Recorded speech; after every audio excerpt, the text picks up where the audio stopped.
Hi students അല്ലേ, C A foundation അല്ലെങ്കിൽ C A പഠിക്കുന്ന പല സ്റ്റുഡൻസിൻ്റെയും ഒരു കൺസേൺ ആണ് നമ്മൾ കാൽക്കുലേറ്റർ പർച്ചേസ് ചെയ്യുമ്പോൾ ഒരുപാട് ആൾക്കാർ എന്നോട് ചോദിച്ചു. അതുകൊണ്ട് ഈ ഒരു വീഡിയോ ചെയ്യാനുള്ള ഒരു റീസൺ എന്ന് പറയുന്നത് ഞാൻ ഏത് കാൽക്കുലേറ്റർ ആണ് മേടിക്കുന്നത്.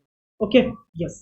സോ കാൽക്കുലേറ്റർ എന്ന് പറയുന്നത് നമ്മളൊരു സി എ ആയതുകൊണ്ട് അല്ലെങ്കിൽ സി എ ഒരു ജേർണിയിലോട്ട് കടക്കുമ്പോൾ നമ്മൾ നമ്മുടെ ഫൗണ്ടേഷൻ ആവട്ടെ, ഇന്റർമീഡിയറ്റ് ആവട്ടെ, ഫൈനൽ ആവട്ടെ, ആഫ്റ്റർ നമ്മൾ സി എ ക്വാളിഫൈഡ് ആയാലും നമ്മുടെ എന്നും നമ്മളെ കൂടെ വേണ്ട സാധനമാണ് ദിസ് വൺ, കാൽക്കുലേറ്റർ. ഇല്ലാതെ നമുക്ക് മുന്നോട്ട് പോകാൻ പോസിബിൾ അല്ല.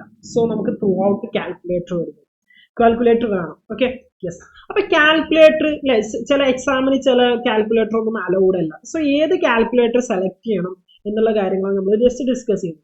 സോ കുറെ ആൾക്കാർ ചോദിച്ചു സയന്റിഫിക് കാൽക്കുലേറ്റർ അലൗഡ് ആണ്. സോ സയന്റിഫിക് കാൽക്കുലേറ്റർ അലൗഡ് അല്ല. അപ്പൊ നമ്മൾ നോക്കിയാൽ ഞാൻ ജസ്റ്റ് ഇവിടെ ഒരു ആമസോൺ ഉണ്ട്. അപ്പൊ ഇതിൽ കാണുന്ന ഈ ഒരു കാൽക്കുലേറ്റർ ഉണ്ടല്ലോ, ഇതിനാണ് സയന്റിഫിക് കാൽക്കുലേറ്റർ എന്ന് പറയുന്നത്. ഇതിൽ ഒരുപാട് ഫംഗ്ഷൻസ് ഉണ്ടാവും. കണ്ടോ, ഇതിൽ ഇതൊക്കെ സയന്റിഫിക് കാൽക്കുലേറ്റർ. അതിൽ എക്സ്, റൂട്ട്, അതുപോലെ തന്നെ എക്സ് റൈസ് ടു ഉണ്ടോ, പല പല സൈന്, ലോഗ് എന്നൊക്കെ പറഞ്ഞിട്ട് ഒരുപാട് ഫംഗ്ഷൻസ് ഉണ്ടാവും. ഇതിനെ നമ്മൾ സയന്റിഫിക് കാൽക്കുലേറ്റർ എന്ന് പറയുന്നത്. ഈ scientific calculator is not allowed. Okay, exam ഹാളിൽ എന്തല്ല, അലൗഡ് അല്ല.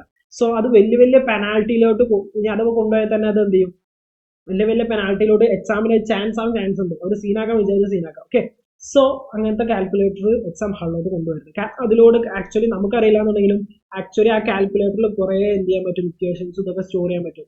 സോ നമ്മുടെ മാത്സിലൊക്കെ ഉള്ള ഫുൾ ഇക്വേഷൻസ് ഒക്കെ എന്ത് ചെയ്യാം, സ്റ്റോർ ചെയ്യാം. അല്ലെങ്കിൽ നമ്മുടെ അക്കൗണ്ട്സിലുള്ള ഫുൾ ഇക്വേഷൻസ് ഒക്കെ സ്റ്റോർ ചെയ്തിട്ട് പോയി ചെയ്ത് കഴിഞ്ഞാൽ സീനല്ലേ, കോപ്പിയുടെ അല്ലേ. സോ അതുകൊണ്ടാണ് അവർ അത് അവോയ്ഡ് ചെയ്തത്. സോ ഏത് കാൽക്കുലേറ്റർ ആണ് ഇപ്പൊ എൻ്റെ ഒരു, ഞാൻ പറയട്ടെ, ഞാൻ എൻ്റെ ഒരു ലൈഫ് ഇപ്പൊ ഈ സി എ ജേർണിയിൽ ഏറ്റവും കണ്ട ബെസ്റ്റ് കാൽക്കുലേറ്റർ ഈ കാഷ്യോന്റെ ഇതെന്ന് പറഞ്ഞാൽ DJ120D. അതാണ് നമ്മൾ എന്ത് ചെയ്യേണ്ടത്, യൂസ് കാൽക്കുലേറ്റർ. ആമസോണിൽ അത് സെയിം ഉണ്ട്, നോക്കിക്കോ. ഇതാണ് ആ കാൽക്കുലേറ്റർ. Okay, yes. ഞാൻ ഇതിന്റെ ലിങ്ക്, എല്ലാത്തിനും ലിങ്ക് എന്ത് ചെയ്യാം, ഡിസ്ക്രിപ്ഷനിൽ കൊടുക്കാം. സോ ഇതിന്റെ ഒരു ബെനിഫിറ്റ് നോക്കണം. ഇതിന്റെ സൈസ് നോക്കിയേ, ഉണ്ടോ, ഇതിന്റെ വലിയ സ്വിച്ചസ്, എന്താ പറയുക, ഇതിന്റെ ഓരോ നമ്പേഴ്സ്, ഈ സ്വിച്ച് ഒക്കെ ഉണ്ടാവും, അതൊക്കെ വലുതാണ്. So we can easily calculate ചെയ്യാൻ പറ്റും. Time is very important. നമ്മൾ ഇന്റർമീഡിയറ്റ് ഫൈനൽ, സോ നമുക്ക് പെട്ടെന്ന് കാൽക്കുലേറ്റ് ചെയ്യും. ഇതാകുമ്പോൾ നമുക്ക് പെട്ടെന്ന് അടിക്കാൻ പറ്റും. കുഞ്ഞു കുഞ്ഞു സ്വിച്ചുകളാണെന്നുണ്ടെങ്കിൽ നമുക്കത് it's actually very very difficult നമുക്ക് കാൽക്കുലേറ്റ് ചെയ്യാം. സോ ഈ ഇത് മേടിക്കുന്നതായിരിക്കും എന്ത് ബെറ്റർ. ഒരു 750 രൂപ വെച്ചാലും വേർത്ത് ആണ്. ഓക്കെ, ഇതിൽ സോളാറും കാര്യങ്ങളൊക്കെ ഉണ്ട് മുകളിൽ. ഓക്കെ, യെസ്, സോളാർ ഉണ്ട്. ഞാൻ ഇത് യൂസ് ചെയ്ത് ബെറ്റർ പെർഫോമൻസ് ആണ്. ഓക്കെ, ഞാനത് വർഷങ്ങളായി ഉപയോഗിക്കും. എപ്പോഴും ഒരു കംപ്ലൈന്റ് കാര്യങ്ങളും ഇല്ല. ഒരുപാട് എന്ത് ചെയ്യും, കുറെ വർഷം നിൽക്കും ചെയ്യും.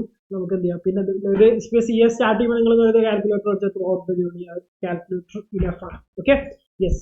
അപ്പോൾ ഇത് മേടിക്കുന്നതായിരിക്കും better. That's my suggestion. Okay, ഇപ്പൊ ഇത് മേടിക്കണം. അപ്പൊ 750 രൂപ. ഇനിയിപ്പോ അതല്ലാത്തതും ഇപ്പൊ ക്യാഷ്വന്റെ ആണെങ്കിൽ അത്യാവശ്യം നിൽക്കുക. ഇപ്പൊ നോക്കാം, മറ്റുള്ളതിനാണെന്നുണ്ടെങ്കിലും ക്യാഷ്വന്റെ സാധനത്തിൽ എന്ത് ചെയ്യും, 440. ഒരിക്കലും ഇങ്ങനത്തെ നിങ്ങൾ മേടിക്കരുത് 249 രൂപക്ക്. സംഭവം കുഴപ്പമില്ലെങ്കിലും അതിലൊന്നും എന്ത് ചെയ്യാൻ പറ്റില്ല, ടൈപ്പ് ചെയ്യാനൊന്നും അത്ര ഒരു സുഖം ഉണ്ടാവില്ല. ഈ സെയിം കാൽക്കുലേറ്റർ ഒരുപാട് തവണ യൂസ് ചെയ്തിട്ടുണ്ട്. അതുപോലെ തന്നെ പെട്ടെന്ന് എന്ത് ചെയ്യും, കിടന്നു. സോ ഇപ്പൊ ഈ ചില ആൾക്കാർ അത് ഈ കാൽക്കുലേറ്റർ യൂസ് ചെയ്യുന്നത്, ഈ 440 ഇത് ഞാൻ എന്ത് ചെയ്തിട്ടുണ്ട്, കണ്ടിട്ടുണ്ട്. പക്ഷെ ഇതിന്റെ പ്രശ്നം എന്താ വെച്ചാൽ സ്വിച്ചിന്റെ സൈസ് ചെറുതാണ്. നമുക്ക് എന്ത് പറ്റുക, സ്പീഡ് ഉണ്ടാവില്ല. വളരെ സ്പീഡിൽ അടിക്കാം. ഒന്നുകൂടെ ബെറ്റർ എനിക്ക് തോന്നിയിട്ടുള്ളത് ഏതാ, ഞാൻ നേരത്തെ കാണിച്ചു തന്നതാണ്. Okay, yes. അപ്പൊ ഞാൻ എന്ത് ചെയ്യാം, താഴെ ഡിസ്ക്രിപ്ഷനിൽ ലിങ്ക് കൊടുക്കാം. നിങ്ങളത് ചെക്ക് ചെയ്തിട്ട് നിങ്ങളൊന്ന് മേടിച്ചോ. Okay, yes. എന്റെ സജഷൻ ഏതാ, ഞാൻ മൈ സജഷൻ എന്നാണ് ബ്രാക്കറ്റിലുണ്ട്. ഓക്കെ, ഇതാണ് എന്ത് എന്റെ സജഷൻ. 265 രൂപയുടെ ക്യാഷോടെ സാധനം. Okay, yes. ഞാൻ മോഡൽ നമ്പർ പറഞ്ഞാലോ, DJ120D. Okay, yes. അതായിരിക്കും മൈ സജഷൻ. അതായിരിക്കും നിങ്ങൾക്ക് ബെറ്റർ. ഓക്കെ, ബാക്കിയുള്ളത് അപ്പൊ ഇതൊക്കെ ഉണ്ട്, പക്ഷെ ഒന്നുകൂടെ ബെറ്റർ ഇതാണ്. അപ്പോൾ ഇത് ആമസോൺ ലൈസൻസ് ആണ്. ഇതൊന്നും അത്ര പോരാ കാൽക്കുലേറ്റർ. ഓക്കെ, ഒന്നല്ലെങ്കിൽ ഇത് മേടിക്കുക. ഈ 450 ബെസ്റ്റ് സെല്ലർ എന്ന് പറഞ്ഞാൽ കാണിക്കണുണ്ടോ, അല്ലെങ്കിൽ അത്, അല്ലെങ്കിൽ ദിസ് വൺ.